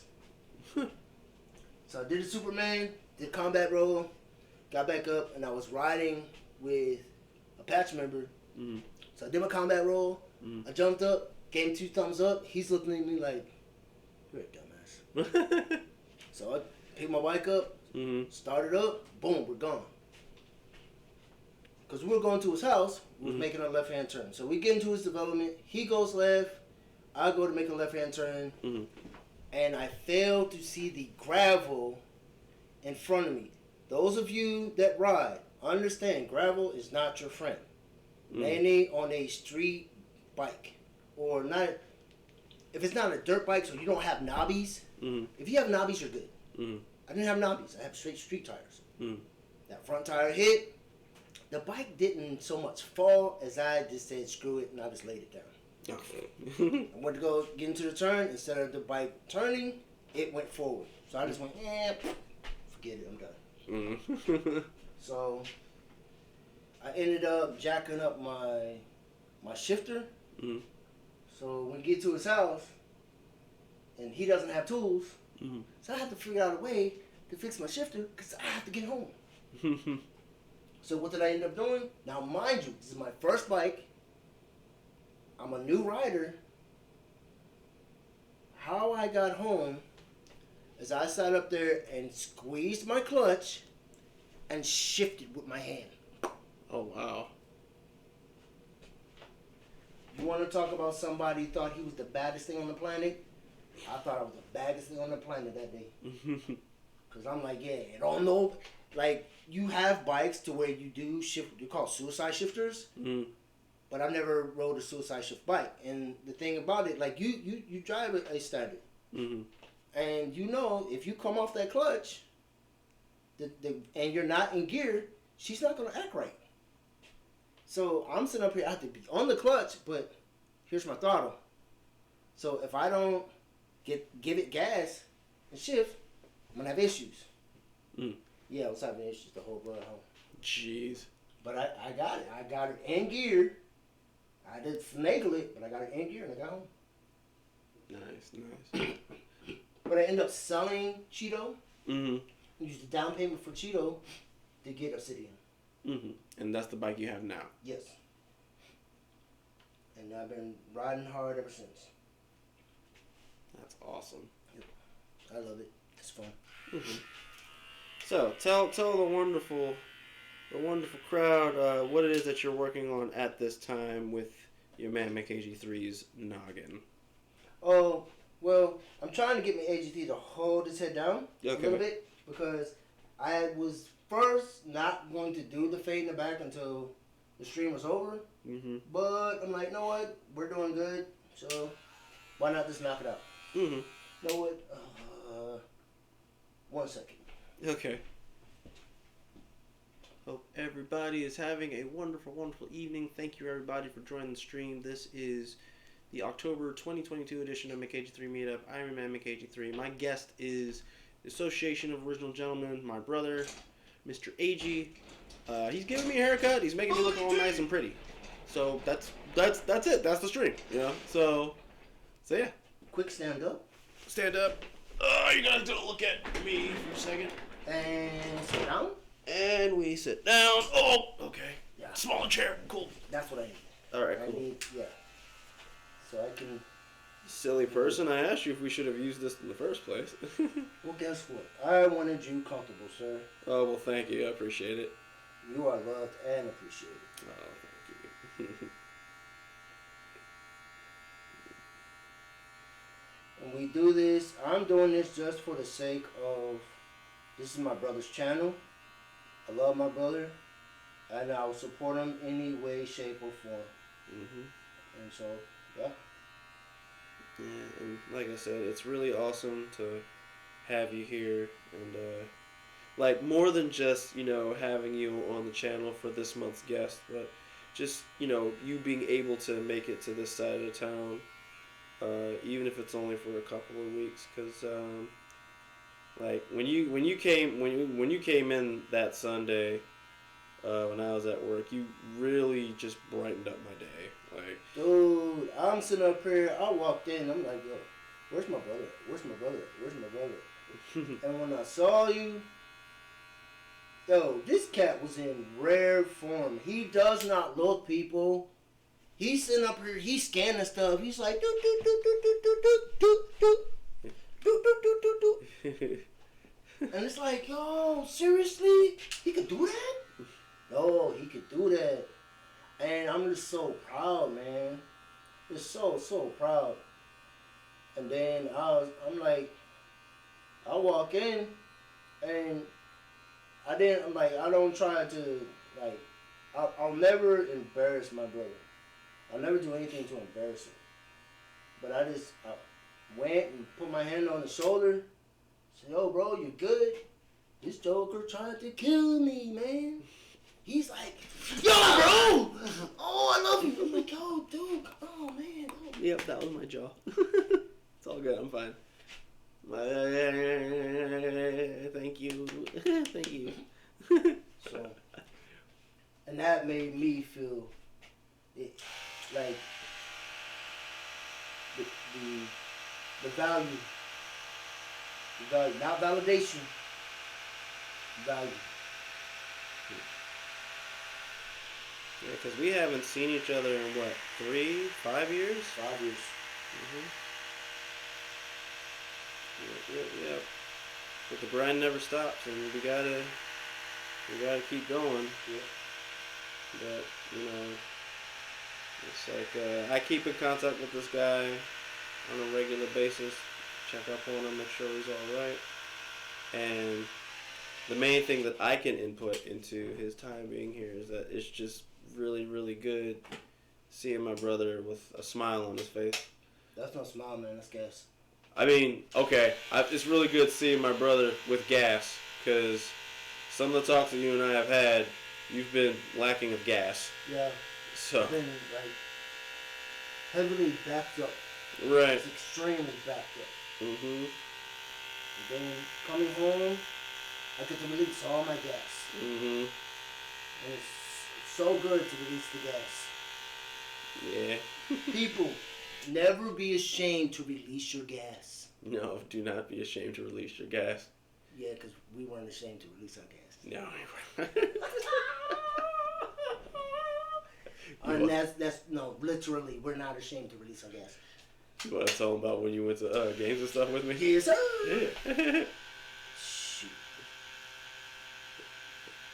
Yeah, we went to a local game store up the road, and he was hanging out with me as I was just looking for like some magic cards. All of a sudden, he does what I call the walk the dog, where it's like successive toots back to back. Dude, it sound like Pop. That thing sound like Pop. I couldn't hold it, man. I was like, whoa, oh. And so he's laughing, and then I'm laughing, but then he's still laughing. He is rolling so hard. I'm dying. And I'm like, bro, freaking simmer down, man. But this man just kept laughing. I couldn't help it. He just kept laughing. Farts are funny. I don't care who you are. If you can't laugh at a fart, you have, oh man, you need a hug or something. So I go back to making my purchases, and then I notice he looks like he's trying to do a split, but he's not doing a split. And I'm like, bro, you good? He's like, I got a potty. And I'm like, bro, through the door, straight ahead to your right. And at first he was trying to fight me on it, but I noticed he was still standing like he was trying to do a split. I'm like, bro, through the door, to your right. It's alright. And then he finally goes. So then I put my order. I thought I was good. Huh? I thought I was good. Yeah, you thought you were good. I wasn't good. Nah, he wasn't good. I wasn't good. He wasn't good. Cause then I had to use the restroom as well, and then like he was still in there. No, we were in there like talking to each other without using our mouths. For a minute there, he was literally in that. Like there was one moment in time where he was saying like there was no TP in the stall, and I was like, dude, I couldn't get at it, man. Like I was like, yo, I can pass you some TP. And he was like, oh, no, I'm just having trouble getting to it. It's being difficult.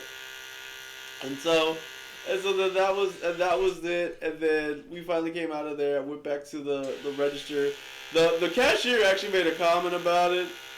And like, I forgot. We don't do that here or something. Right, but he was laughing. So it was pretty funny. He wasn't being like a turd nugget or anything like that. He was just like adding to the humor. Yeah, because he thought we were just rolling, and it was clear that was his kind of humor too, so that worked out. So it was like, so I get my stuff. We're about to leave. Before we leave, that's when you saw the chessboard that you had mentioned earlier. Yes. And so he went back, made the purchase of the chessboard, and then before we left the establishment, my brother here, he turns around, he apologizes for the flatulence. And basically, in so many words after we left was saying, like, I'm not going to have you look bad just in case they actually did take offense to it. Yeah. Yeah, I appreciate that. You should never do anything to put someone you care about in a bad light. Mainly in situations to where it's an establishment that they frequent. Mm-hmm. Because I can easily be a dick and be like, I'm going back to Texas. They're going to see you over and over again. Well, yeah. But I'm like, nah, man, that's being a douche. I'm sorry. That's being a serious douche. Mm-hmm. Man, I love Chocha, but not in that respect. Mm-hmm. So, and not so much that I picked it up from the club, but it's just something that you it should be normal. It should be part of your everyday. Mm-hmm. People in your life, you want to put them in a positive light. Mm-hmm. Like, let's say, okay, I'll give you a good one. Mm-hmm. Let's say we're out he ends up peeing on himself. Guess what I'm gonna do? I'm gonna wet my pants. Yes, I will sit there and wet my pants because I'll be damned if my brother gets embarrassed because he had a release of his bladder. Nah, you're gonna see us both. What's up? All the cool kids are doing it. And then I'm gonna look at you and say something about it. Go ahead and say something about it. Give me a reason to knock the taste out of your mouth. Give me a reason to take your soul. Nah, man, that's how much I love my family. That's how much I love my brother.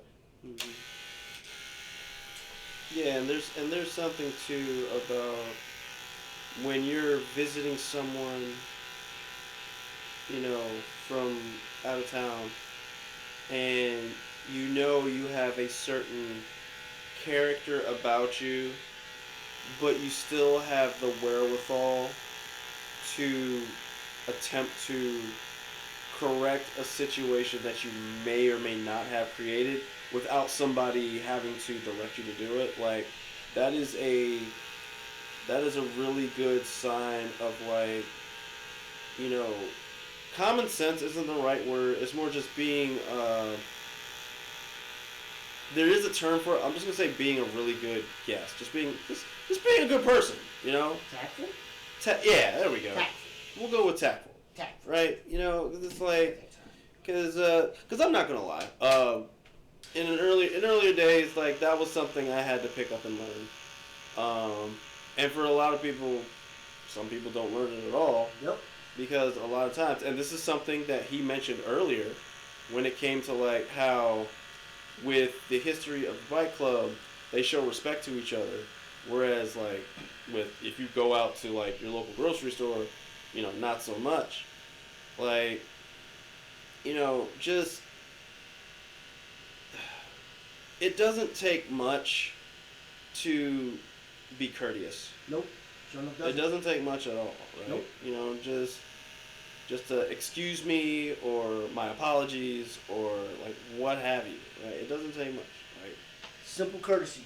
Yeah. Simple courtesy goes a long way. Simple courtesy could be the deciding factor whether someone goes home.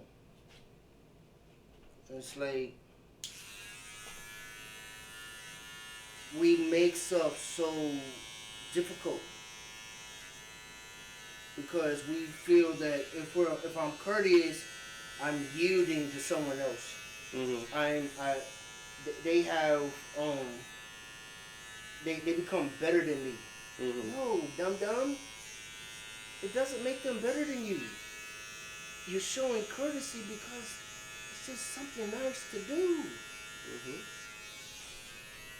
It's like we all can sit up here and fight, but who really wants to sit up here and fight and it ends up being something you can't undo? And that's when you need to understand. Do not get yourself into a situation that cannot be undone.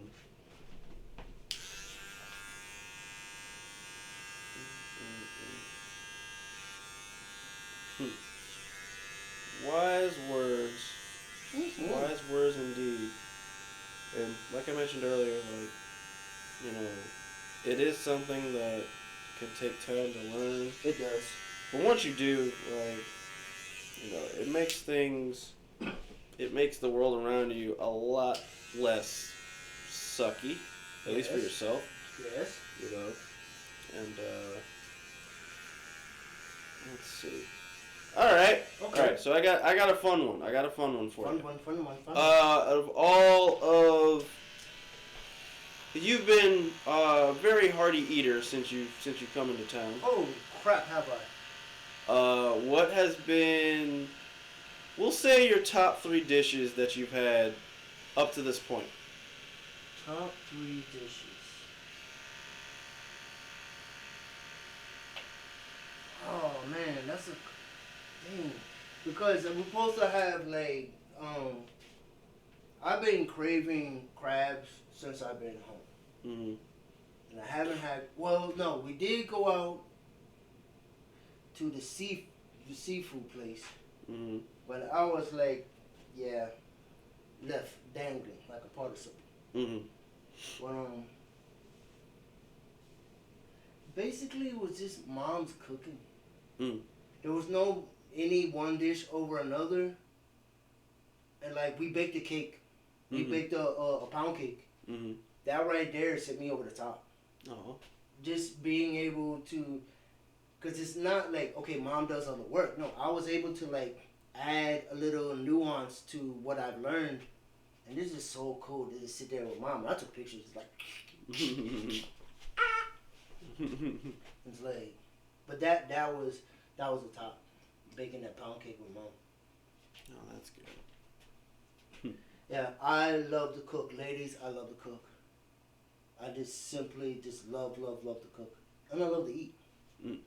So, yeah. If you don't know how to cook, you're going hungry because I'm not cooking for you. Oh, he's such an ass. No, I'm not an ass. I'm an egg. I don't get it. Don't make me go into the daggone Team America World Police rant. I don't remember the whole thing word for word, but I know like the premise. But it's the coolest. I'm just a guy that likes to be on the internet a lot. Dude, this. Oftentimes a dynamic like this, it's like there's a clash. It's like, yo, he looks like he don't talk to nobody, man. And his brother is just all this bubbly and just full of energy and life. When you see us out in town, same.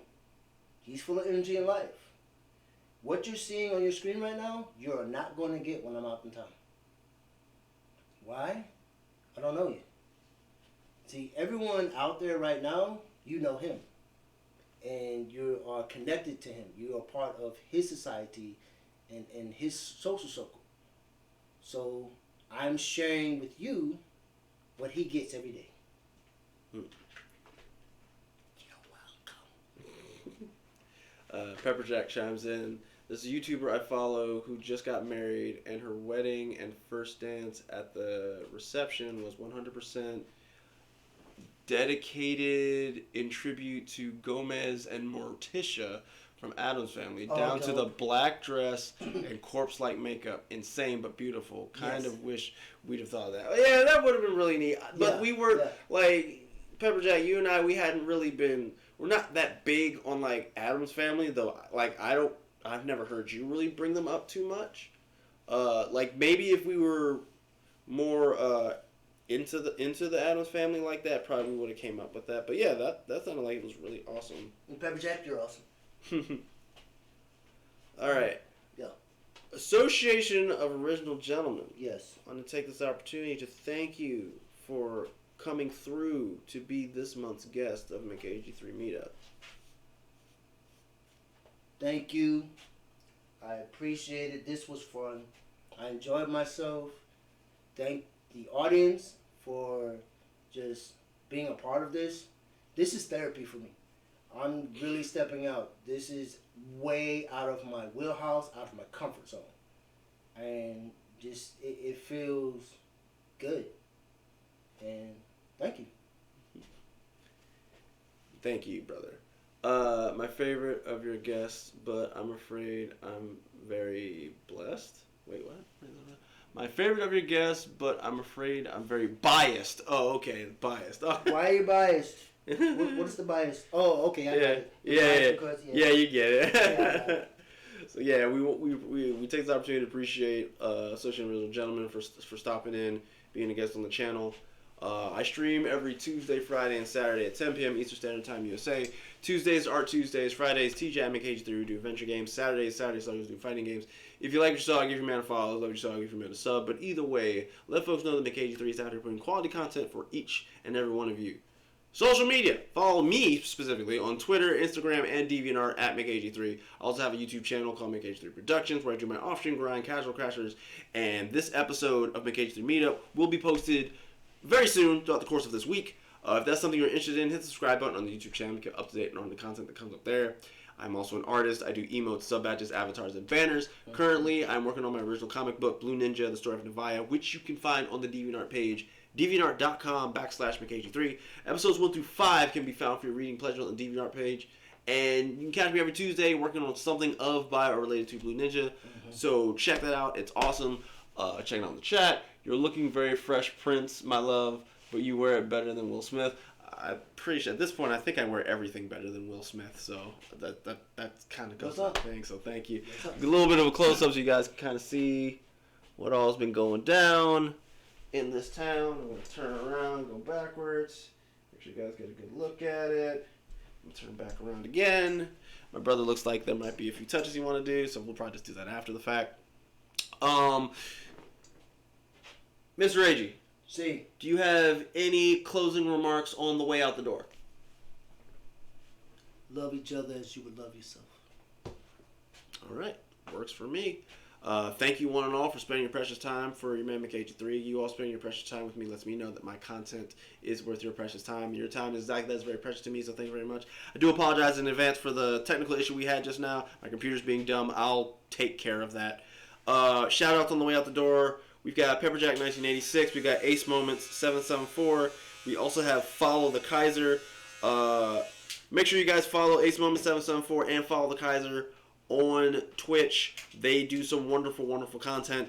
That is going to do it for this month's episode of McAgee3 Meetup. In terms of what's going on this coming week, we have.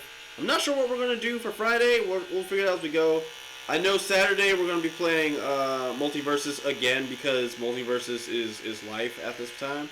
It's really, really fun. And then for next week, next Tuesday, we'll be going back into Art Tuesday, working on an art project, Blue Ninja related and whatnot. And yeah, that's going to do it. So I will see you all on Friday for another edition of TJ McAgee3. If I don't see you on Friday, I'll see you on Saturday for another edition of Saturday Sluggers. And if for whatever reason I don't see you on Saturday, I'll see you next week for another edition of our Tuesday, even though this was McAgee3 Meetup, but I digress. So you all have a wonderful, wonderful week. Have a wonderful, wonderful hump day! Hump day! And in regards to what's going on in the world right now, I will once again leave you all with this. It is always darkest before dawn. Now, I gotta do one last thing. Mr. Agee, I want you to take your right hand. Right hand. I want you to make a peace sign. Peace sign. I want you to put it like this. Okay, dokie. Now hold that for a second. And then I feel like an anime girl. That's the whole point. Now I want you to say bye knee in a very effeminate voice. Bye knee. Bye knee. Bye knee.